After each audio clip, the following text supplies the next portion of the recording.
திடீர்னு ஒரு phone call.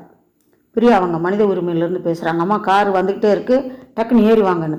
என்னடா இது கார் வந்துக்கிட்டு இருக்குங்கிறாங்க, நம்ம மீட்டிங் போயிட்டு நடந்து போயிட்டுருக்கோம். ஒருவேளை பின்னாடி முன்னாடி நம்மக்கிட்ட, அதாவது அவங்க கார் எடுத்து எதுக்கோ வேலையாக போகும்போது நம்மளை பார்த்துட்டாங்களோ அப்படின்னு நினச்சிட்டு 2 பக்கமும் வெடுக்குன்னு திரும்பி பார்க்குறேன். மனித உரிமை கொடியோடைய காரவே காணாம். அதுக்கப்புறம் என்னப்பா சொல்கிறீங்க, நான் சாலிகிராமத்தில் இருக்கேன் அப்படின்னு. அம்மா இன்னைக்கு கல்யாணம் மறந்துட்டீங்களா? நாங்கள் அடடா அப்படின்னு சொல்லிட்டு அதுக்கப்புறம் அந்த இடத்துலையே ஒரு இடத்துல வெயிட் பண்ணி அவங்க வந்து என்னைய பிக்கப் பண்ணிட்டு போனாங்க.